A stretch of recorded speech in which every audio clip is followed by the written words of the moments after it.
Now, also breaking tonight, but still related, the state says it has a new consent award for striking corrections officers to consider.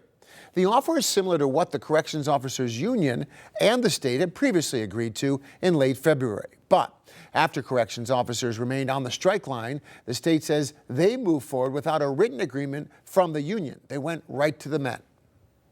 So now that I've heard directly from people that are walking the line, that do the job each and every day inside of our facilities, and the fact that the union will not deliver what the membership, my employees, want, and have now decided out of hand to dismiss this memorandum of understanding, I'll let you draw your own conclusions, but I'm here to say that I heard my workforce.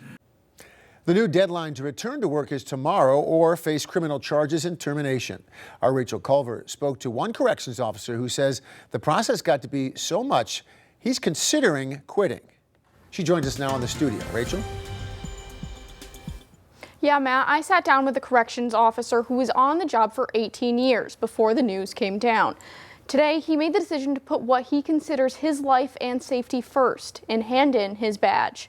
He shared with me why and if this new deal tonight changes anything.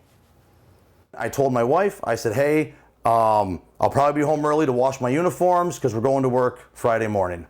That was Dennis Chapman's plan when he woke up this morning and headed to the line at Auburn Correctional Facility. COs across the state gave their input on an agreement between NSCOPA and the state, and Chapman says many would have returned to work already if it had been accepted. If they're not going to take the steps for meaningful change, I don't want to work for them. We feel there's been a lot of not good faith that has been going on. And like I said, 9 years we've raised the alarm bells about this with nothing. In 2017, he was part of a picket line, raising awareness of concerns that correction officers had about changes to the system then. Chapman says it has only gotten worse. You're seeing these stories, right? You're seeing the pictures, the images, the videos. Would you recommend to your son or your neighbor or your daughter or sister to go do this job?